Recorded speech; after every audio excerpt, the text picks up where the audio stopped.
This morning we have Alyssa Trammell-McDonald joining us as a presenter. Alyssa is the team lead for the Snowflake's Embryo Adoption Program. She works with adoptive families throughout the adoption process as she oversees matching, contracts, and embryo shipment for families with the Snowflake's program. Alyssa has kindly agreed to help us present the webinar today. I know it is very near and dear to her heart to see more families be able to consider embryo adoption, and funding is definitely a big part of that. So, Alyssa, we're so happy to have you here this morning, and you are welcome to take over. Good morning, Deb, and everybody else on the webinar. Thank you so much for having me this morning. I'm very excited for today's topic specifically because I know oftentimes the idea of embryo adoption may seem like a great option for your family until maybe you hear the price affiliated with it, and then it can seem a little bit more daunting. So today we're going to be going over the costs associated with embryo adoption and donation, and then going over various tools and methods you can use to help raise the funds for that, so that way your decision of whether or not to proceed with embryo adoption or donation is spurred more on a personal decision of what's best for your family rather than it coming down simply to a financial decision. So as I mentioned, getting started with embryo adoption is a big step for any family. That transition from, wow, this sounds very interesting, this could be a good fit to us, to, okay, let's do this. Let's start taking proactive steps. Let's start proceeding with the program of our choice for embryo donation or adoption. While the end goal of a baby may be in the forefront of your mind, there are still a few details that need to be worked out to get you there. Primarily, like we've mentioned, it can be the cost. So the costs that can go into an embryo donation or adoption will vary depending on which program you work with. Depending on the agency or the clinic, the costs for receiving donated embryos, so the agency fees or clinic fees, can be anywhere from $5,500 up to $9,000, depending on the program. These will cover a range of services, including the legal process, so transferring responsibility from the owners, from the donor family to the recipient family. It may include embryo transport, so getting the embryos from the fertility clinic where they were created to your fertility clinic that you're currently working with. It may include the matching process, so the process of finding a donor family whose embryos you will be receiving. And it can also include ongoing communication facilitation with the donors. So if you have chosen to have an open or semi-open relationship with the donor family, if you've chosen to have that facilitated by an agency, that may be included in the costs. So with all of those variables, I would encourage you to ask very specific questions of the program up front as far as the costs you can expect. Some of them are a flat fee, such as the Snowflakes program, where it's one flat fee. There may be discounts if you don't require certain services such as shipping, but overall it is a flat fee, whereas other programs, such as the National Embryo Donation Center, may have more of an a la carte menu. So piece by piece, you pay for the legal, and then if you'd like ongoing contact, then that's an additional fee. So it's good to ask clear questions from the beginning as far as what services you will be requiring and what the costs will be. That way, from the very beginning, you have an accurate idea of what the out-of-pocket cost is going to be to you. In addition to the program costs, there's also the home study or the family assessment cost to consider. Depending on the program, this may or may not be required, but several of the major embryo donation organizations in the country do require that. These costs can vary from $1,500 up to $3,500, depending on the agency you choose to work with for your services. This also does vary geographically, so in certain states it may be less expensive than in other states. Typically, states on the coast can be a little bit higher on the cost ranges. Finally, there's also the medical process. So this is the portion where you're working directly with your fertility clinic. So you'd want to look into the cost of frozen embryo transfer, so the process where they thaw the embryos and they are transferred to you. These can range from $3,000 to $6,000, and part of the reasons for these variations include the medications to prepare your body for the treatment. Your doctor will be able to advise you as far as the best medical regimen to prepare you for the transfer, and that may vary from person to person even if you're working with the same clinic. So you'd want to talk with them about your specific case and ask what the costs are, not only for the embryo transfer, but if the embryos need to be refrozen afterwards and stored, how much that will cost, how much the medications will cost, and also how much the aftercare will be. While they may quote you at a certain amount for the frozen embryo transfer, be sure to ask the cost of the ultrasounds and lab work afterwards. They will typically monitor you up to 10 to 12 weeks and check you on a week or semi-weekly basis, just to make sure that things are on track, and that can come with an additional cost as well that may not have been quoted with the original FET estimate. So it's important to ask them exactly what those costs include so you know what amount of money you are needing to either fundraise or save up, depending on your approach. Snowflakes has created a spreadsheet, and while it is for helping to lay out the overall costs of your embryo adoption, this will vary from organization to organization. Even if you're not using Snowflakes, this can still be an incredibly helpful tool as it lays out very clearly the potential costs going into your embryo donation or adoption. So it is a spreadsheet. You can change the estimated cost to what has been quoted to you by the agency of your choice. And here it just lays out the grand total of all the fees associated with it. And then it's got a tracking column for you to track your actual cost. So for example, it may have been estimated that your frozen embryo transfer was $4,500, but it came out to $4,000, or perhaps it came out to $5,000. So this is a very clear laid out spot for you to just put everything down on paper as far as the costs associated. That way you have the expectation from the beginning and you know how to be financially preparing yourself. With that being said, most families simply do not have a spare $15,000, $20,000, or $12,000 lying around in their savings account. Some of it may be there. You may have a small amount set aside in savings, but you may not have the total fees. So the question then becomes, how are you going to cover the gap? How are you going to cover the difference between what you have in savings and what you worked out to be the estimated cost of the total process? As I mentioned, you can start with savings. So you may know that you want to adopt in the future, not necessarily right now. You can start building up that savings account. It does take time, so plan ahead to save according to your estimated timeline. When individuals and organizations know that you have planned out the process and you're being intentional to bring what you can to the table, they're more likely to feel secure in helping you gather the rest. This is also true of friends and family. If they see that you have already put a lot of effort into this, that you've already been intentional with your spending so that you can build up your savings, that also can be encouraging for others to help you. On the note of building up your savings, we always encourage families that every penny does count. It may seem very daunting to start saving an additional $100 a month or putting away a little extra each month, but it can be very helpful to look at what costs you can cut back on. It may be groceries, it may be clothes, it may be spending money on TV programs or going to the movies, eating out, and other types of entertainment. I know for me, mine was my gym membership, and whenever I'm saving up for something, my husband and I decided, you know what, getting bicycles actually turns out to be a lot cheaper, and we can go do that on our own time without a monthly membership fee. So you can look at various costs for your family and figure out which ones are the best for you to maybe cut out or scale back on. And you'd be very surprised at how quickly those little cuts can actually start to add up and help you grow your savings account. Once you've started saving, it always helps to start sharing your story. If you haven't shared your experience with infertility with friends and family, start sharing before you start talking about raising money. Start sharing with friends and family ahead of time.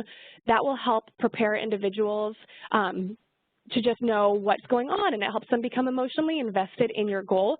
And it also gives them time for them to process through it and really wrap their minds around what you're doing, and really invites them into the experience and the process. So rather than beginning the whole conversation all at once of, we've chosen to pursue snowflakes. What is snowflakes? It's embryo adoption. Wow, I didn't even know you could do that.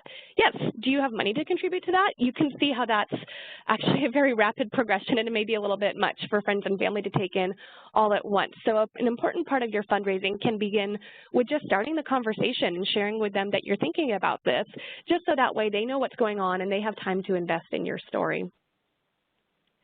Tell people that you are planning to start raising funds for your frozen embryo transfer or your embryo adoption before you start any type of campaign to raise funds for that. You can ask them for moral support and share your hope that they will share your campaign with their friends and social connections once it's ready to go. Again, this is preparing them ahead of time rather than giving them all of the information and asking for help all at once. Another option you can start looking into at this point is, as you're sharing your story and your hopes to pursue embryo adoption, is borrowing from a family member. You may have some family members that are interested in helping with a loan. Borrowing from family, it can be the best option or the worst option depending on your familial relationships and your connections with the specific people who are wanting to do the loaning, and also your ability to pay them back in a timely manner. With that, even though it's family members and it may seem like it's a casual arrangement, I would encourage you to set very clear and appropriate expectations as far as the repaying the amount. That way everybody is on the same page and they know what to expect as far as when the money will be returned and at what rate. That way there doesn't become any annoyance or even bitterness when expectations aren't met. But this can be a great option if you do have a comfortable and open relationship with them, but just like anytime money is involved, it can be a little bit tense as well. So that's really a case-by-case basis if that's a good fit for you for raising the money. So in addition to starting to build your own savings account and maybe exploring the option of having family members help you out, there are more traditional fundraising approaches. There's plenty of great ideas for unique fundraising projects online. All you need to do is type into Google adoption fundraising and you'll get lists and lists of ideas. Some of the more classic ideas for raising funds are hosting a spaghetti dinner. The amount of money that you invest in that versus the cost per person is actually a pretty significant difference, and that can help you raise money and also provides a great social event for people to connect and hear more about your story. You can also try selling cookie dough. You can host a Zumba party. I've had friends do that with great success. Or you could do a family movie night at the park and just do that on a donations-based foundation, so you can do that. You can also look online, as I mentioned, and find other options that may be a better or more accurate fit for you and your family. For example, if it's winter and it's snowing outside, a movie in the park might not be a great option for you, but you might find other options on there that are a better fit for where you're at currently. In addition to fundraising opportunities where you host an event or you're selling something, there's crowdfunding. I know that's a bit of a popular buzzword right now, and it seems like everybody's doing it, which can raise the question, okay, well, should I get into this? Should I do this? And the answer is yes. It can be a really great way to involve a lot of people at once in your process. It is important, though, to know what makes a successful crowdfunding campaign because, as I mentioned, you probably will not be the only one trying it. I'm sure we can all think of the top of our heads at least several people we know who have also done crowdfunding. So we are going to go over some steps of what can make your crowdfunding approach unique and really personal to your experience and help draw people into your story and give them an opportunity to partner with you through donations. So right now, we are going to go over the 3 common mistakes when setting up a crowdfunding page. Mistake number 1 can be trying to raise the full amount via crowdfunding. This option works best for working with large numbers of donors who will give small amounts. If the end goal is too high, most likely people will feel intimidated to give it all. And maybe they were thinking, oh, I'll give a larger amount, but wow, that still doesn't seem like it'll even make an impact if you're trying to raise this huge amount of money. And that can be true even more so if people are only able to give a small amount. So we encourage families to maybe aim for raising about 1/3 of their finances via crowdfunding. That makes it a much more manageable number, and it also makes people contributing feel like, you know what, my $20 is actually going to make a difference. If you're aiming to raise $6,000, then you know what, my contribution of $500 feels much more significant than if you were trying to raise the full $15,000 to $20,000 on your own. So I would encourage you to keep that amount small and manageable, and that way people can actually see their impact as they're contributing to it. That also goes back to making sure that you are building your savings so you can put some in as well towards your adoption fees, making it so you only need to raise about a third through crowdfunding. Mistake number 2 of crowdfunding is creating a wonderful crowdfunding site, sharing your story, getting it all set up, ready to go. You've set your 1/3 amount, and then you forget about it. So as far as crowdfunding goes, it can almost seem too good to be true. You set up a website and people just flock to you and give you money, but that probably is a little bit too good to be true. You do get what you put into crowdfunding, and most of that will be from thoughtful posting and active attention. So you are going to want to tend to the crowdfunding throughout the process. You are going to want to post updates throughout. Maybe if this is going on during your embryo donation or adoption journey, you can do weekly posts of thank you so much for contributing. This is where we're at in the process. We're taking steps forward. That way the family is seeing that you are really involved with it.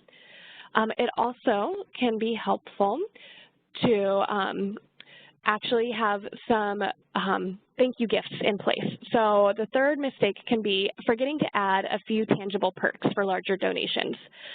These are often forgot about as an option to pair with crowdfunding. And what you can do is your family can offer something handmade or crafty as a bonus gift for families and individuals who are chipping in larger amounts for your process. This gives you a reason to post multiple times when a new style has been made or a new gift has been made available, and it also helps set you apart. On this note, though, don't exhaust yourself. It should be more of a thank you gift than a purchase from the donors. So you can share with them, hey, donations over this amount, I'm making homemade T-shirts that I would be happy to send you one as a thank you gift, but frame it as a gift rather than, hi, if you spend X amount of money, you'll get this T-shirt. So just frame it as a thank you gift, and that may seem intimidating, or maybe you don't want to put the money into purchasing these reward systems, but which is why we encourage you to go homemade. You can make T-shirts for relatively low cost. You can make works of art. You can even make little cookies and mason jars. If you go on Pinterest, there are hundreds and hundreds of ideas of inexpensive but meaningful things that you can do. One other mistake that we didn't add on here that I'd like to bring attention to for crowdfunding is the importance of having an end date in sight. That can be a great motivator for people if they know, okay, the campaign is wrapping up. I've only got 2 days left to donate. Because I know myself, when I see a crowdfunding page for friends and family, I look at it and can very quickly dismiss it if I go, oh, well, you know what, they're not even leaving for that missions trip for 8 months. I'm in no hurry. Maybe my husband and I will look at our budget next month and see if we can contribute then. But if you put a clear-cut end date on it, that encourages families to act in a timely manner. I know when I see friends' pages that say, oh my gosh, it's ending in 24 hours, I got to get on this, I've got to donate. I know I've been suckered into many campaigns for that reason of wanting to get involved in the last minute, and that can be very helpful for families too, to put that end date so that way donors know, okay, it's now or never, got to make my decision, let's do this. So that can be a helpful portion for your crowdfunding as well. As far as crowdfunding sites, there is GoFundMe, and there are a few other ones as well. There actually are adoption-specific fundraising sites, though, as well. One that we work with is Adoption Bridge. It's geared specifically towards adoption, not just any cause that you can think of, and that can help add legitimacy to the site when family members and friends go to visit it. They see, okay, this is very clearly set up towards adoption, it's reputable, and we feel safe sending our money to this. We trust that it's going to go where it says it's going to go. So that can be a helpful option. It only allows you to raise up to 1/3 of your expenses, but as we discussed, this is a good thing because that does keep the amount more manageable for friends and family who are donating.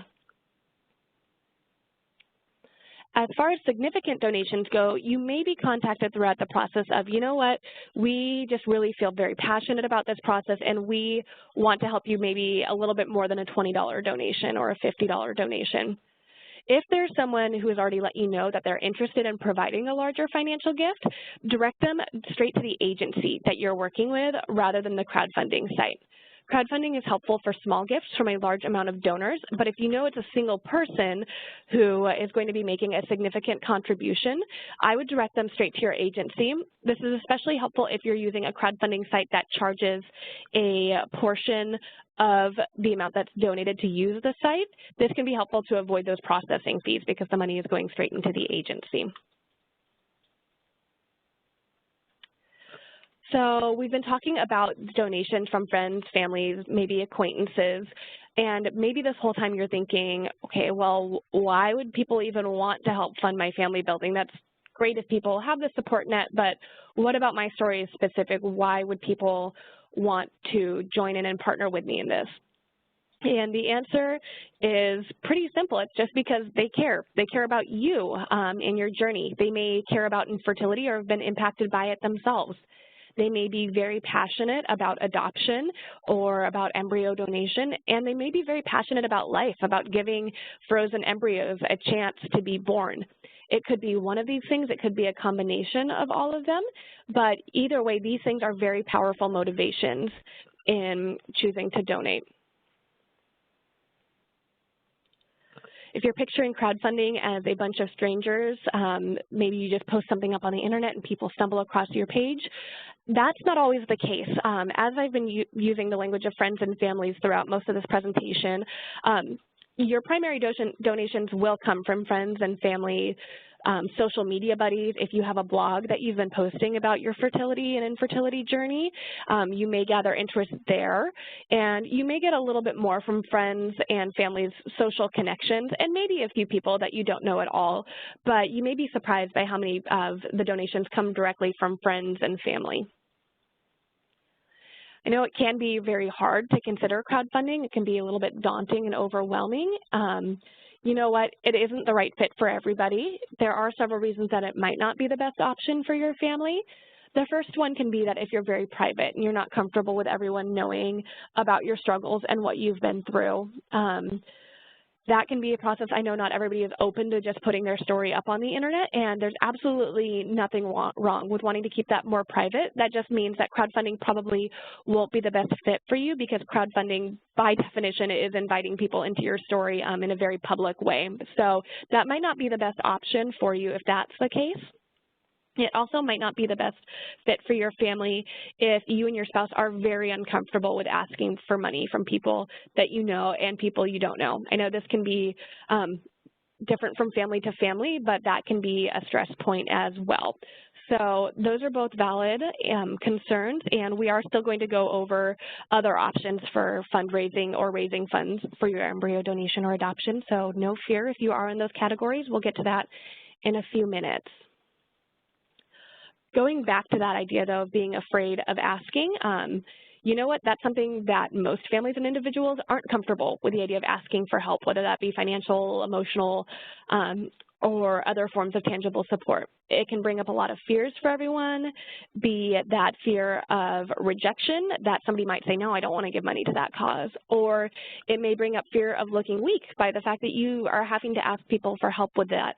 Or it may just be simply that you're worried about bothering people. And those are all very common concerns that come up for families. However, it's very helpful to realize that fundraising is a form of activism, and it helps bring awareness about adoption, infertility, and the need for families to give embryos a chance at the life they were created for. More importantly, it also gives families donating towards your cause a chance to support both you and your desire to adopt. Families are often looking for ways that they can help you in your journey, and this is a very tangible way that they can get involved. I know my husband and I often each year will set aside a lump sum of money to be donated and towards any cause that comes up. And so we'll wait and we'll kind of watch in our friend group, okay, what are the needs, and that varies from year to year, but it allows us to be involved with our friends' lives in a very tangible and helpful way when they give us the opportunity to ask or to chip in and help them. So over the years, that's gone towards helping a friend buy a new car because they needed that for their job. That's gone towards helping families with adoption. It's gone towards helping people go on missions trips. And I know you may feel very uncomfortable asking for money or sharing that you're fundraising, but just from somebody who's been on the giving end of that, it was an absolute joy for my husband and I to be involved in that and be able to take part and know, okay, we're not in a position where we can move overseas, but we can help somebody who is doing that. Or we're not currently in a position where we're moving forward with adoption, but we can help somebody who is doing that. And that was an incredible gift to us to be able to be involved. So I would just encourage you to view it that way, that you, through crowdfunding, are giving people a tangible way to help invest in a cause that may be very important to them. As they say, it does take a village to raise a child, and as I mentioned, that village wants to help. You may even have people come out of the woodwork who've been touched by infertility and adoption that you never knew about, who are now looking for ways to be involved and are going to have that way of involvement be through helping you raise funds for your process. Now, we've been talking a lot about fundraising from friends and family members. There are also other options if you're not comfortable with that or that's not a good fit for your family. There are no interest loans for adoption and fertility treatments. So maybe you are wanting to take out a loan, but you're not wanting to take it out from a family member. There are several organizations here, and we do have more resources available upon request that we can send out after the presentation if you ask. But there are several organizations that give interest-free loans to help with the cause of adoption. These are specifically geared towards fertility treatments and embryo adoption. There are other grants that are available just for more traditional forms of adoption, but they don't always cross over to also helping with embryo donation and adoption. But these ones are specifically affiliated with the process of embryo donation and adoption and also fertility treatments. There are also grants and scholarships, so these are the good ones, the money you don't have to pay back. And depending on the organization that you go through, you may have to provide your infertility diagnosis, but that varies from organization to organization. So all of these are worth checking out as well. Again, we'll have these available afterwards as well. Also, you are going to want to check with your insurance carrier. We've been talking a lot about raising the money yourself, but a lot of insurance companies do cover some portion of fertility treatments. So they may not cover the fees associated with embryo donation and adoption. They may cover costs toward the frozen embryo transfer or the medications leading up to the transfer, and it's worth checking with your insurance carrier just what they cover and what they will be able to help out with. Also, you'll want to check with your fertility clinic. A lot of clinics do offer financing options for this medical treatment, including the frozen embryo transfer. Again, this wouldn't cover the agency fees if you're going through an agency for your embryo donation or adoption, but they may offer financing for the medical side of things. So the frozen embryo transfer, the medications leading up to the procedure, and things like that. So you may be able to spread out those payments over a period of time, and that might also help make it possible for your family to move forward with this option. So those are the main tools for fundraising for your embryo donation and adoption to help make it possible for you and your family. We've gone over saving up money of your own. We've gone over crowdfunding and using websites to raise the funds from friends and family, hosting fundraising events such as a spaghetti dinner or other things that you may find online. Also grants or no interest loans to help out with that, and then also checking in to your insurance plans as well to see what those are. So as you can see from this presentation, there are many, many options available to help make it so that finances aren't the only thing holding you back from embryo donation or adoption.